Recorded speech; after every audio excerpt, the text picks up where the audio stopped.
Gate aspirants, आज हम बात करने वाले हैं ओवर डिटरमाइंड सिस्टम के बारे में। तो चलिए शुरू करते हैं फिर आज की ये वीडियो।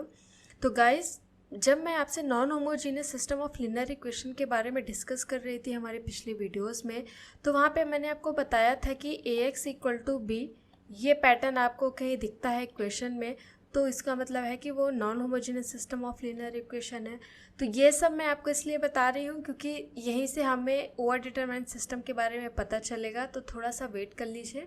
तो यहाँ पे मैंने आपको बताया था कि जो A है वो आपकी कोफिशिएंट मैट्रिक्स है, या जो कि m क्रॉस n के फॉर्म में है। ये आपकी कोफिशिएंट मैट्रिक्स थी, आपको अगर याद होगा तो, राइट। x जो है था आपका n क्रॉस 1 के फॉर्म में था, जो इसका ऑर्डर था n क्रॉस 1 था, एंड इसे हम लोग कोफिशिएंट मैट्रिक्स, एंड यहाँ पे जो x है आपका वो था आपका कांस्टेंट मैट्रिक्स, कांस्टेंट और अननोन मैट्रिक्स और वेक्टर मैट्रिक्स भी हम इसे बोलते थे।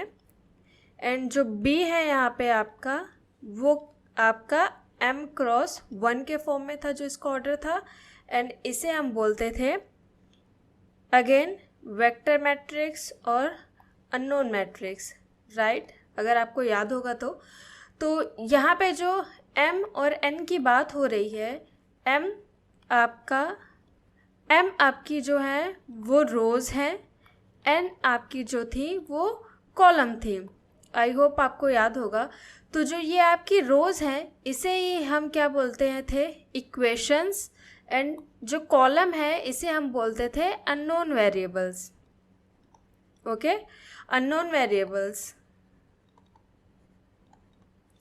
तो यहाँ से देखिए गाइस, समझने वाली बात क्या है, जो m और n है ये आपकी इक्वेशंस को बनाते हैं। रोज़ और कॉलम से ही मिलके आपके सारे इक्वेशंस बनते हैं लीनियर सिस्टम ऑफ इक्वेशंस के अंदर, राइट। तो यहाँ पे मैंने आपको 3 केस डिस्कस किए थे, जिसमें पहला था कि m इक्वल टू n, दूसरा था m या तो बड़ा होगा n से, थर्ड था जब m छोटा होगा n से। तो यहाँ पे इसका क्या मतलब है, जब आपके m और n इक्वल होंगे तो ये आपका बैलेंस्ड इक्वेशन कहलाता था। इसे हम कहते थे बैलेंस्ड इक्वेशन, मतलब जहाँ पे आपकी रोज और कॉलम्स इक्वल थे, जहाँ पे नंबर ऑफ इक्वेशंस और नंबर ऑफ वेरिएबल्स आपके इक्वल थे।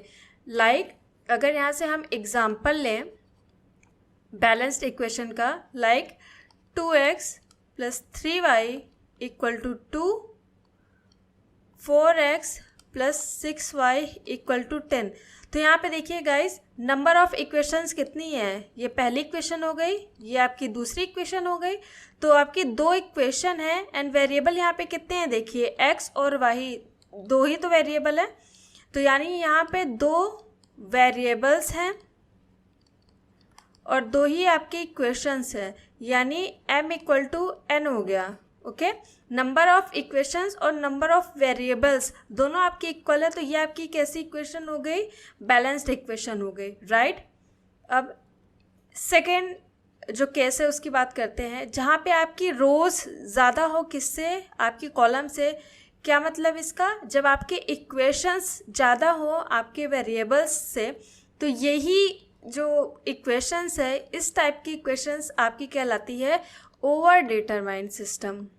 Let me clear all this. तो यहाँ पे जो आपका दूसरा केस था, m ग्रेटर देन n, मतलब जहाँ पे आपकी क्या हो, नंबर ऑफ इक्वेशंस ज़्यादा हो किससे, नंबर ऑफ वेरिएबल से, राइट। तो यही आपकी क्या कहलाती हैं, ओवर डिटरमाइंड सिस्टम कहलाते हैं आपके। इसे हम कहते हैं ओवर डिटरमाइंड सिस्टम। एंड जो तीसरा केस है आपका m लेस देन n, मतलब जहाँ पे आपके नंबर ऑफ इक्वेशंस लेस होंगे किससे, नंबर ऑफ वेरिएबल से, number of equation less than किससे, number of unknown variables, unknown और वेरिएबल, यही आपका कैसा सिस्टम कहलाता है? अंडर डिटरमाइंड सिस्टम कहलाता है। अंडर डिटरमाइंड सिस्टम कहते हैं। इन्हीं तीनों पे बेस्ड आपके क्वेश्चन आएंगे आपके गेट एग्ज़ाम में। इसके अलावा और कोई भी इक्वेशंस बनता ही नहीं है। तो या तो इक्वेशंस आपके ऐसे बनेंगे जिसमें आपके नंबर ऑफ इक्वेशंस और नंबर ऑफ वेरिएबल्स इक्वल होंगे, या तो ऐसे क्वेश्चन बनेंगे जिनमें आपके नंबर ऑफ इक्वेशंस ज़्यादा होंगे और नंबर ऑफ वेरिएबल्स कम होंगे, जैसा कि आपके ओवर डिटरमाइंड सिस्टम के अंदर आते हैं। या तो आपके नंबर ऑफ वेरिएबल्स ज़्यादा होंगे, जैसे एक्स वाई जेड हो गया, एंड यहाँ पे एक और वेरिएबल ऐड हो जाएगा, एंड इक्वेशंस आपके कम ही रहेंगे, तो वो कैसा कहलाता है? सिस्टम आपका अंडर डिटरमाइंड सिस्टम कहलाता है। तो नॉन होमोजीनियस के अंदर ये 3 इंपॉर्टेंट चीज़ थी जो हमें समझनी चाहिए, एंड मैं इसे आपको एक एक करके बताऊंगी। तो पहला जो केस था हमारा बैलेंस्ड इक्वेशन, उसके बारे में हमने बहुत सारे डिस्कस कर चुके हैं ऑलरेडी, एंड इनके अंदर कौन कौन से सॉल्यूशंस आते हैं वो सब भी हमने डिस्कस कर लिया है। बट हमारे ये जो 2 फर्दर केस थे ये रह गए थे, ओवर डिटरमाइंड और अंडर डिटरमाइंड सिस्टम, तो वो हम यहाँ पे डिस्कस कर रहे हैं। तो let me take a new fresh page. So overdetermined system क्या होता है? तो जैसा कि हमने बोला कि number of equations is greater than number of unknowns. Number of equations आपके ज़्यादा होने चाहिए आपके नंबर ऑफ अननोन और वेरिएबल से। इसकी एक डेफिनेशन ये भी है कि if a system that has more equation than variables, और इसका एक सेंस और भी बनता है कि यहाँ पे जो नंबर ऑफ इक्वेशंस है वो डिपेंडेंट भी हो सकती हैं एंड इंडिपेंडेंट भी हो सकती है। But in general over determinant system के अंदर आपकी अगर जो इक्वेशंस है वो इंडिपेंडेंट इक्वेशंस है और वो ज़्यादा है किससे? नंबर ऑफ आपके अननोन से, तो ऐसा सिस्टम क्या होगा? इनकंसिस्टेंट होगा। अगर इनकंसिस्टेंट सिस्टम होगा तो जनरल सी बात है कि वो कोई भी सोल्यूशन आपको प्रोवाइड नहीं करेगा। Non homogeneous system of linear equation के अंदर हमने 3 चीज़ों की बात की थी: no solution, unique solution and many solution, right? तो यूनिक और मैनी सोल्यूशन तो आपके कंसिस्टेंट सिस्टम के अंदर आते हैं, एंड नो सोल्यूशन जो है वो आपका किसके अंदर आता था? इनकंसिस्टेंट के अंदर आता था। तो अगर सिस्टम इनकंसिस्टेंट होगा तो वो कैसा सोल्यूशन आपको प्रोवाइड करेगा? नो सोल्यूशन प्रोवाइड करेगा। ये इन जनरल सी बात है ओवर डिटरमाइंड सिस्टम के अंदर। तो यहाँ पे हम एक एग्जांपल ले लेते हैं जिससे हम और अच्छे से समझ सके कि ओवर डिटरमाइंड सिस्टम एक्चुअली में क्या होता है। तो जैसे कि हमने यहाँ पे अभी बात की कि जो इक्वेशंस हैं वो अगर लीनियर इंडिपेंडेंट इक्वेशन है और वो ज़्यादा हैं हमारे नंबर ऑफ अननोन वेरिएबल से, तो सिस्टम कैसा होगा? वो इनकंसिस्टेंट होगा और आपको नो सोल्यूशन प्रोवाइड करेगा। तो इस चीज़ को हम जल्दी से यहाँ पे प्रूफ के तौर पे देख लेते हैं। एक्चुअली में नो सोल्यूशन वो प्रोवाइड करेगा कि नहीं होगा, सिस्टम इनकंसिस्टेंट होगा कि नहीं होगा, अगर आपके नंबर ऑफ इक्वेशंस ज़्यादा हैं आपके नंबर ऑफ वेरिएबल से। तो सपोज़ यहाँ पे हम इक्वेशंस ले लेते हैं। x + y = 3, ये आपका पहला इक्वेशन हो गया। x - y = 1, ये आपका दूसरा इक्वेशन हो गया। एंड 2x - 5y = 10, ये आपका तीसरा इक्वेशन हो गया।